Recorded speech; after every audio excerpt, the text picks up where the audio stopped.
안녕하세요. 전자캐드 강의를 맡은 이솔루션 홍승표입니다. 이번 시간은 PCB 발주에 관련된 부분을 설명드리고 싶습니다. 그래서 IPC라는 국제 표준이 있는데 디자인 관련된 규격에 대한 설명이 있고요. 자세하게 디테일한 설명은 아니고 그냥 이런 것들이 있다, 어떤 규격들이 있는지만 설명해 드릴 겁니다. PCB 주문서에 대해서 설명할 건데요. PCB 주문서는 PCB 업체에다가 저희가 아트웍한 것을 2층 기판이나 4층 기판 또는 색상 아니면 두께 등 주문사항을 작성하는 폼입니다. 어떤 리스트들이 있는지 좀 살펴볼게요. 전자캐드 PCB를 처음 배우면서 제일 궁금한 것들이 PCB 레이아웃을 만들고 V컷과 또 라우터를 어떻게 표기하는 것 등, 또한 캠 데이터를 어떻게 업체에다 보내야 될지 제일 궁금한 사항인데요. 그 외로 궁금한 것들이 제일 많습니다. 단순히 저희가 아트웍을 해서 커버 데이터만 업체에다 보내면 되는 것이 아니라 설계를 어떤 기준에 맞춰서 해야 될지, 또한 생산 방법이 어떻게 되는지 알고 하면은 설계할 때 도움이 많이 됩니다. 이런 부분들은 품질과 관련이 많겠죠.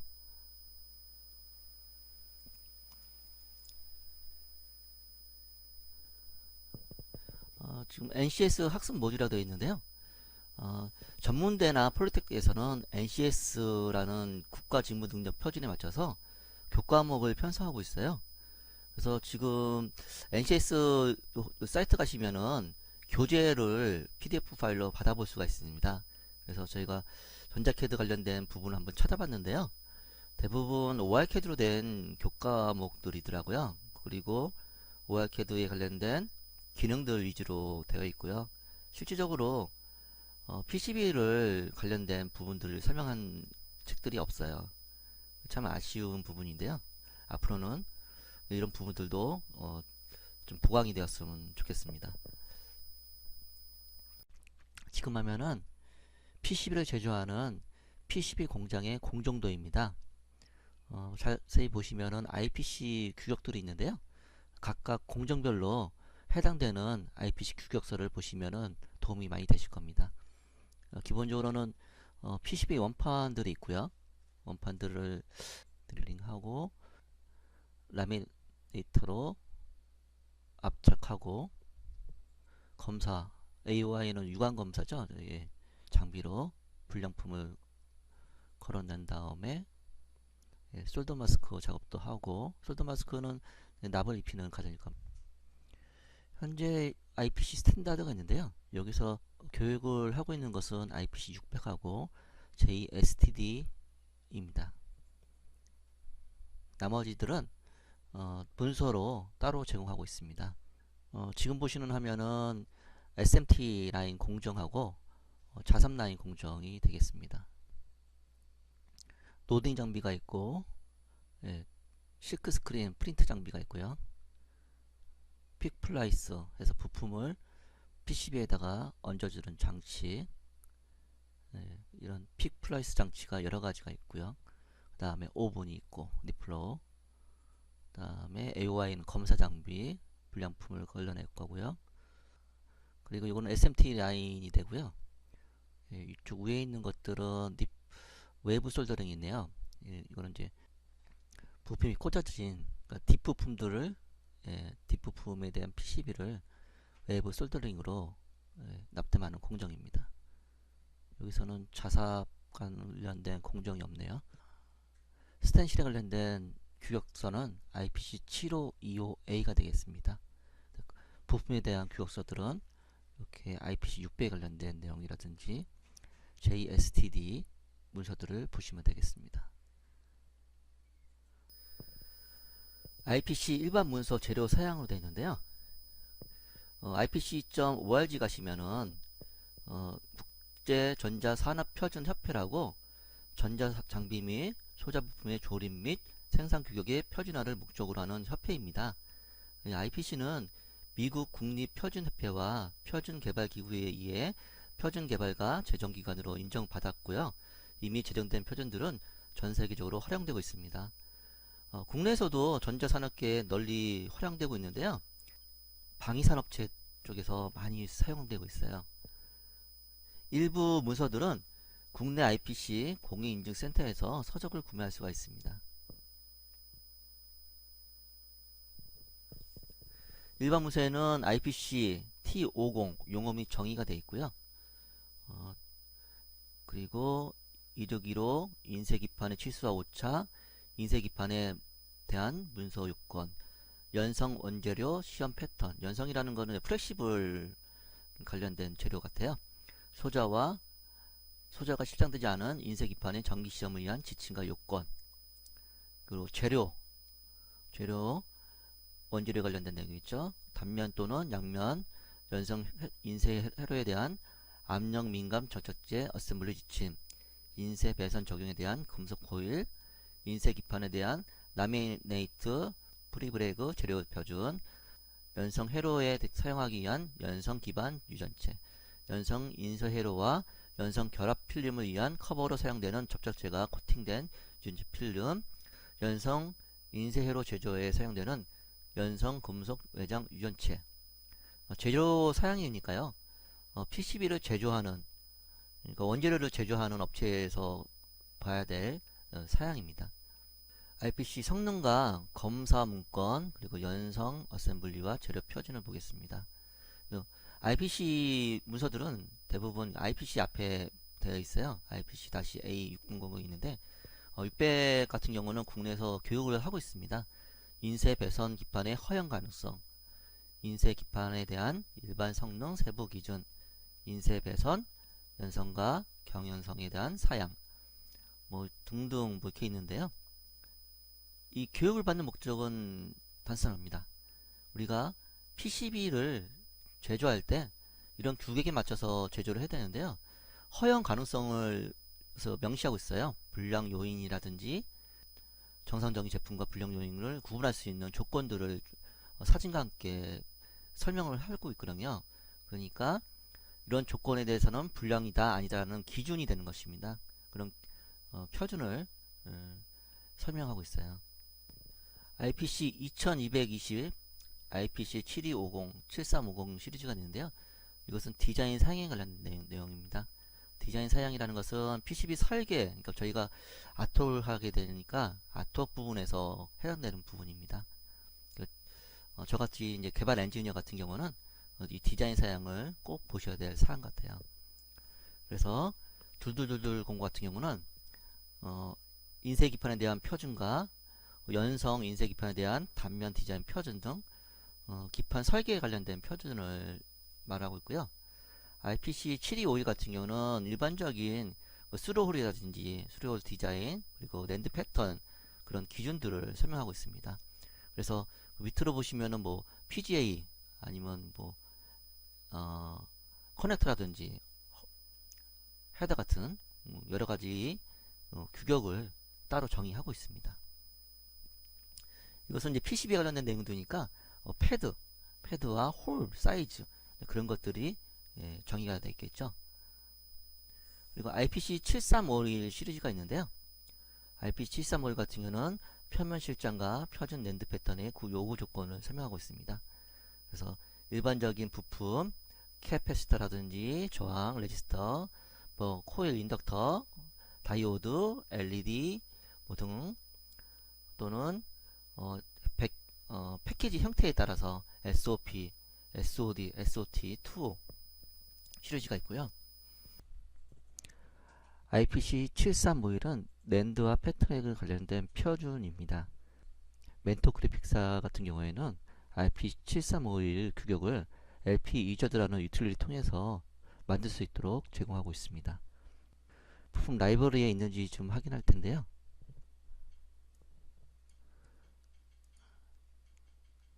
네, 7251하고 7351이 있네요.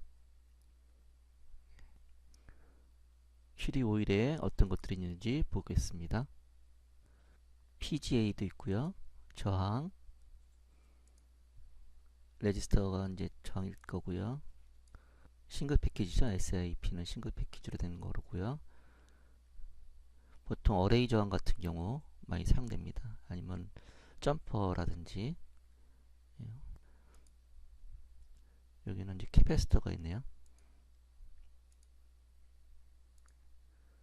캐패시터 약자고 660 곱하기 570 밀 단위 규격인 것 같아요. 735 이제 캐패시터 칩 타입 캐패시터가 나오네요.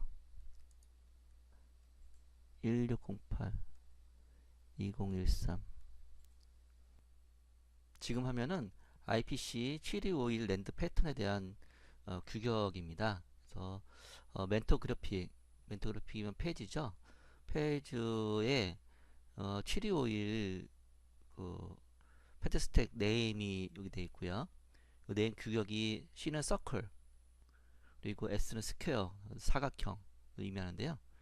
요거는 이제 그 대각선 길이로 밀 단위로 명시를 하고 있습니다. H는 홀 사이즈.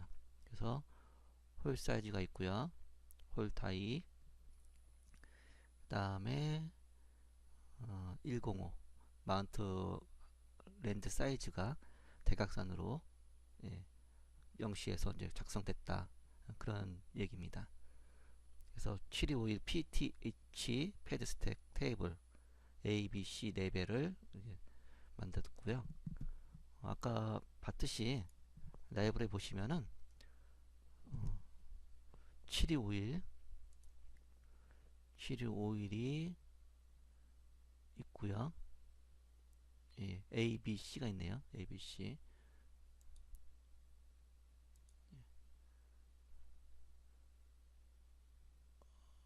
이거는 뒷부분이고요. 아까는 칩부분에 대한 설명이었고요. 길이 마찬가지로 밀 단위로 명시가 되어 있습니다.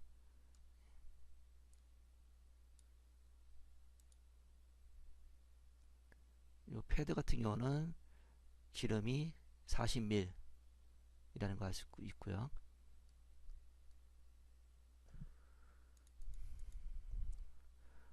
다음은 이제 헤로 미터별 분류라고 해서 LPC라고 명령을 했는데요. 이게 딥타입 패키지를 사용할 때 핀과 핀 보통 100mm죠. 2.54mm 빵보드 같은 경우는 2.54mm 피치인데 그 피치를 지나가는 선의 개수를 LPC라고 말합니다. 라인 퍼 채널. 그래서 일반적으로 저희 같은 경우는 PCB를 그릴 때 PCB를 설계할 때 뭐 한 개 라인 정도만 통과시키는데요. 통과시킬 때 밀 단위 그러니까 회로 폭에 따라서 한 개나 두 개, 최대 6개까지 통과시킬 수가 있습니다. 그 용도 따라 약간 틀린데요.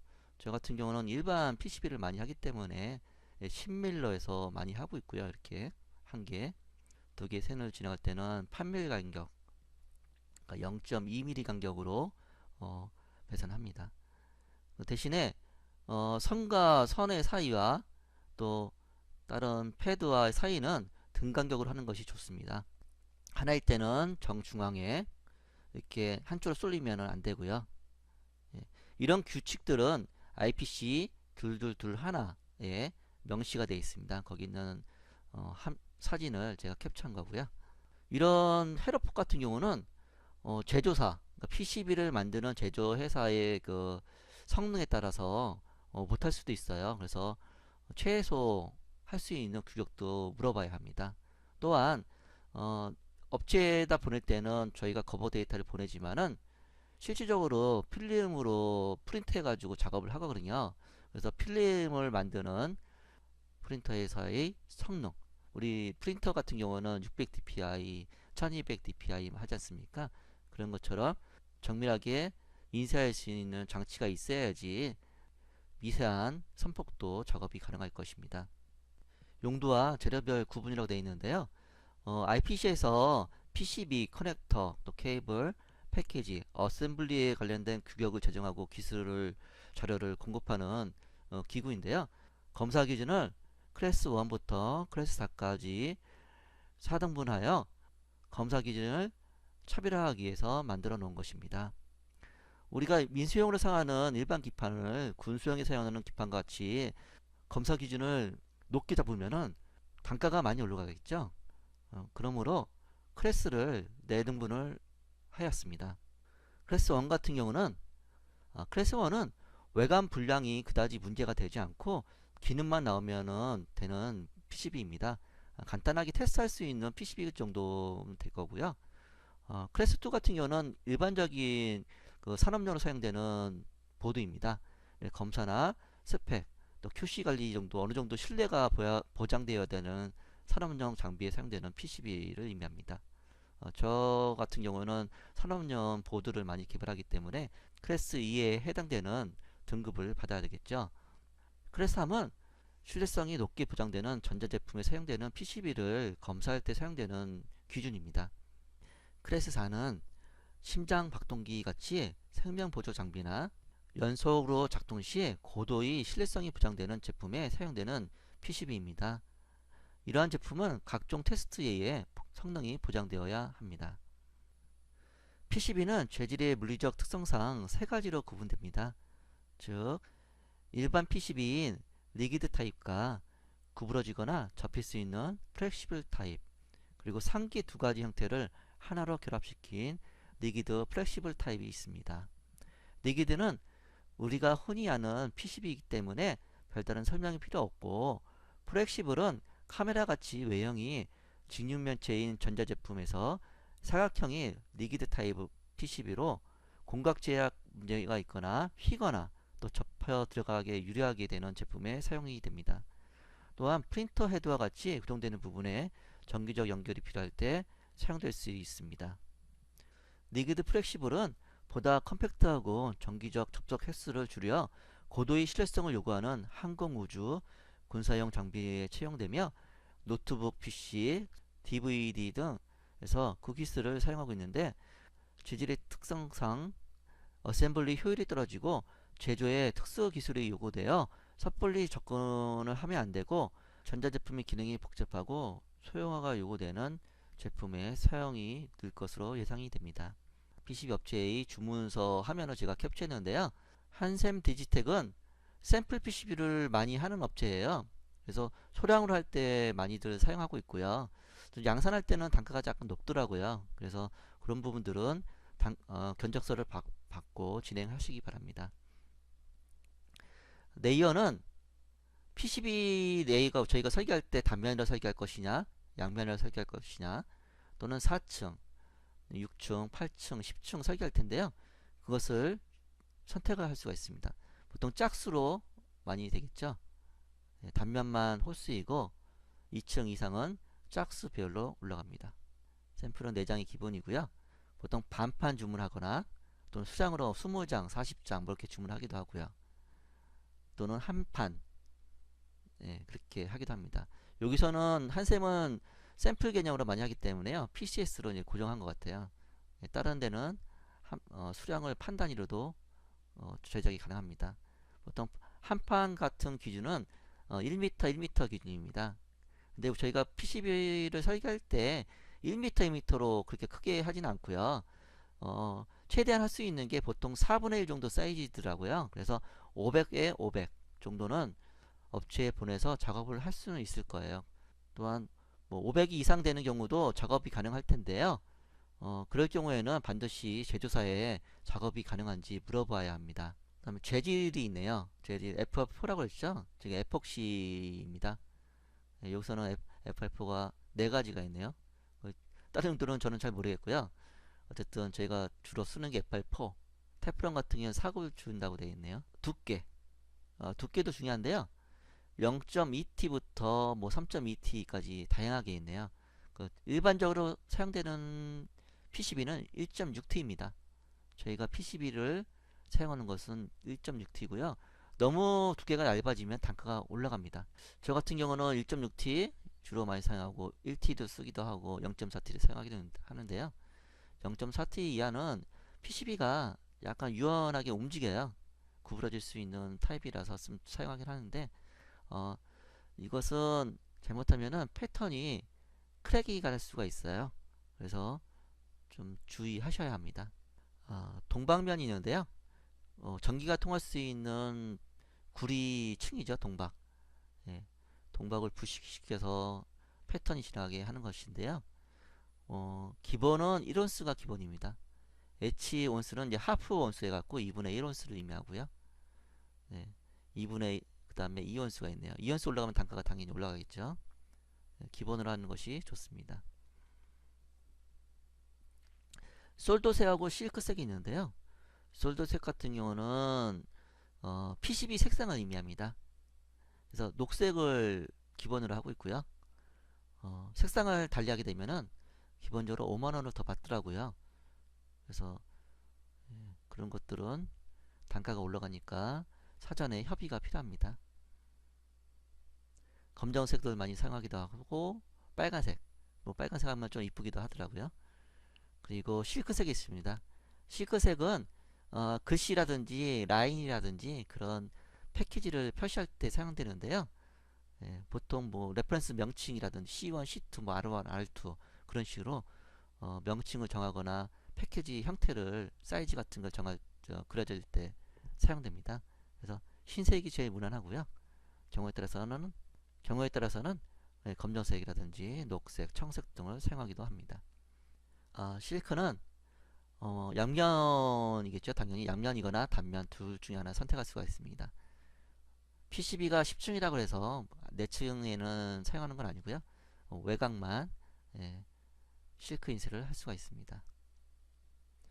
표면 처리가 있네요. 표면 처리. 제가 주로 사용되는 것은 OSP하고 HAL입니다. HASA라고 되어 있는데요. 보통 HAL이라고 말하더라고요. 그래서 HAL은 납을 도포한 상태가 되고요. 그 다음에 OSP 같은 경우는 PB 프리 제품 같은 경우는 OSP로 하게 됩니다. 납 대신에 프럭스를 살짝 도포하게 되어 있어요. PB 프리를 선택하시게 되면은 OSP를 선택하셔야 됩니다. 단자 금도금이 있네요. 이제 개수에 따라서 단가가 올라가겠죠. 금도금이 필요한 부분들은 보통 이제 커넥터 부분입니다. 우리가 PC 같은 경우에 슬롯을 사용하는데 카드 같은 거 꽂을 때 그 부분이 금도금 되어 있습니다. 부식이라든지 접촉성이 좀 좋으라고 사용되는 거고요. 우선 V컷도 따로 정하게 되어 있네요. V컷이 내려갈수록 단가도 올라갈 것입니다. 보통 PCB를 샘플 주문하게 되면은 저 같은 경우는 한 10만원 내에 들고요. 그 다음에 수량이 뭐 반판이라든지 반판은 한 13만원, 한판 같은 경우는 16만원 정도에 거래하고 있습니다. 그거는 회사마다 약간씩 차이가 있고요. 양면 PCB를 기준으로 말씀드렸습니다.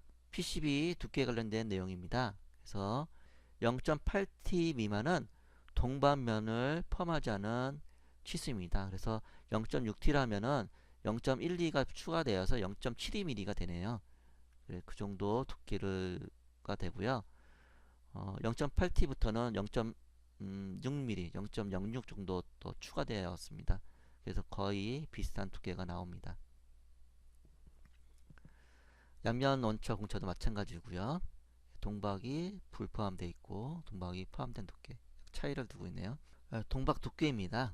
하프온스 같은 경우는 0.018mm, 그 다음에 1온스는 0.035mm, 그 다음에 2온스 같은 경우는 0.017mm라고 되어 있습니다.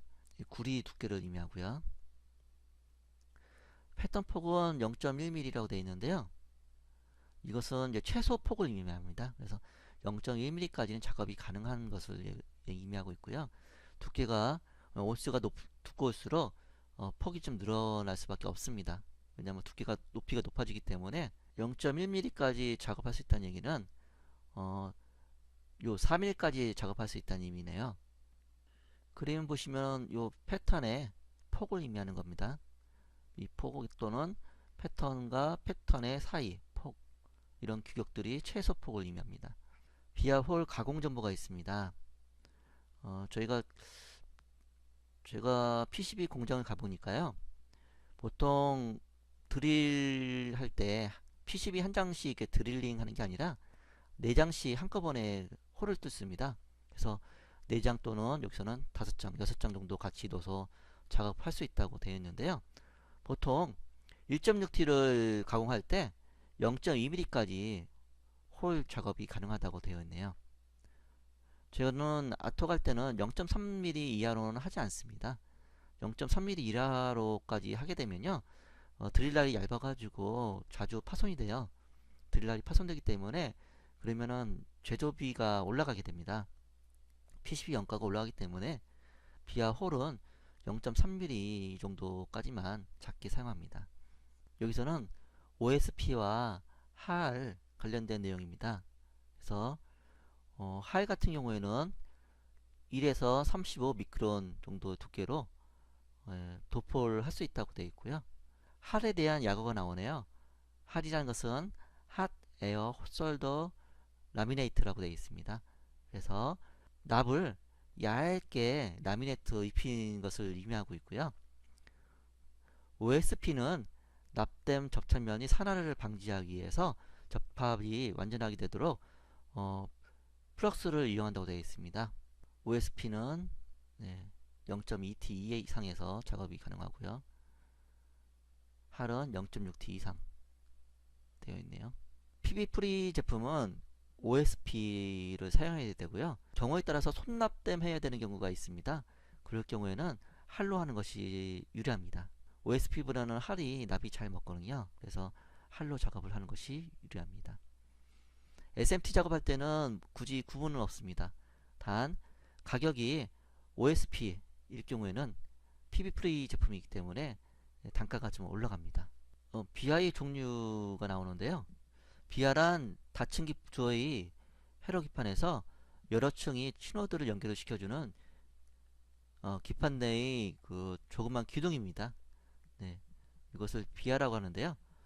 보이는 형태에 따라 세 가지로 구분합니다. 스롤 BR는 상부에서 하부까지 관통이 되는 형태입니다. 그래서 구멍이 뻥 뚫려 있고요. 베리드 BR라는 것은 상부에 외부에서는 보이지만은 내부적으로는 안 보입니다. 다음 덩치는 안 보이고요. 브라인드 비아 같은 경우는 안쪽에 되어 있는 비아예요. 그래서 저 같은 경우는 관통용을 주로 많이 사용해서 설계를 하긴 하는데 이렇게 내축이라든지 또 외축에 비아도 생성할 수가 있습니다. 다만 이럴 경우에는 단가가 올라갈 수 있으니 주의해야 합니다. 내야를 보시면은 제일 상부 탑면을 L1으로 하고 있습니다. L1. 하부는 요건 4층 기판이니까 L4가 되는데요. 버튼면이 되고요. 양변 기판 같은 경우는 3사를 안 쓰겠죠. 그래서 상부는 탑면, L2는 버튼면으로 이렇게 보시면 됩니다. 그래서 탑면부터 L1, L2, L3, L4.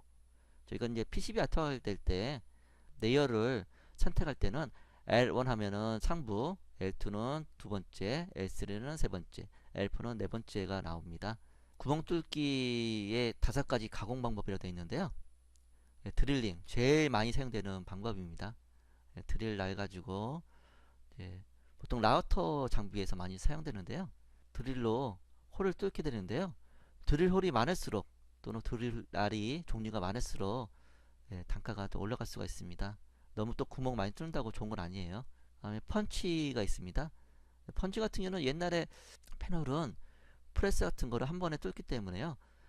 양상성이 좋고 가격은 저가이고 그리고 구멍 가공 품질이 약간 떨어지는 단점이 좀 있긴 있어요. 레이저 가공 방법도 있네요.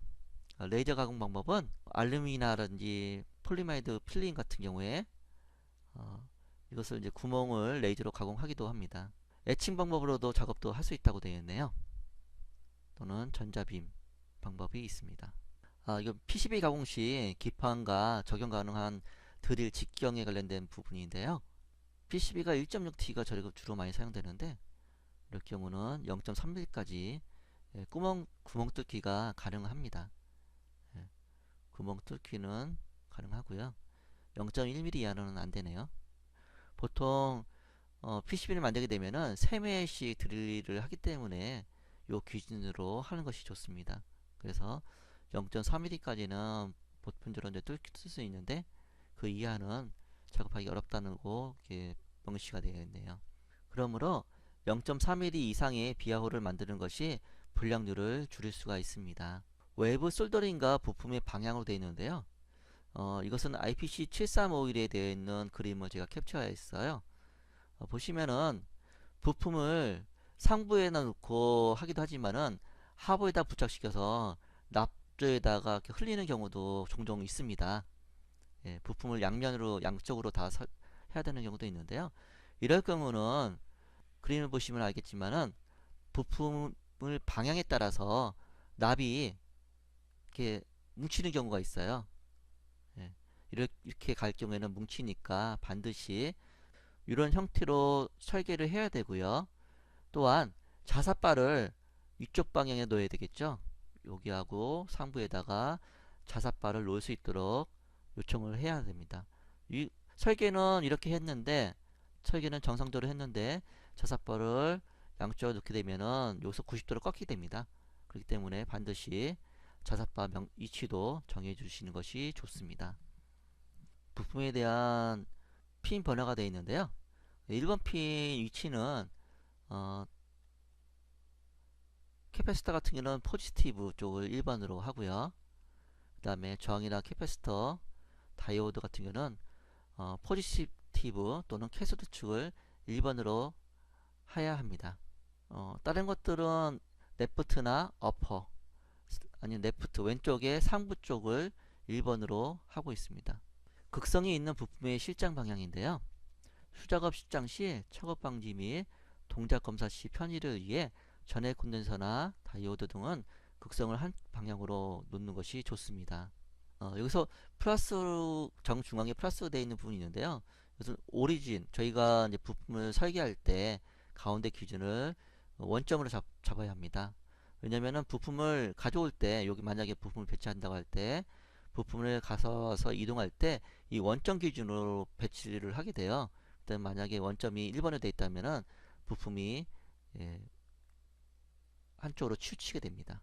근데 설계할 때 반드시 가운데가 원점이 되도록 설계를 하셔야 합니다. 포지티브 핀 1번은 왼쪽으로 하고요. 캐소드가 1번이 되어야 된다고 그랬죠. 네, 다이오드도 캐소드가 1번입니다. 뒷부품이라든지 부품을 그릴 때 왼쪽에 상부라고 되어 있는데요. 보통 세워서 그릴 때 왼쪽에 상부를 의미하는 것 같습니다. 마지막으로 PCB 설계 방법을 정리해 보았는데요. 부품을 장착 시 문제가 되지 않는지 고려해서 작업을 해야 될 것 같고요.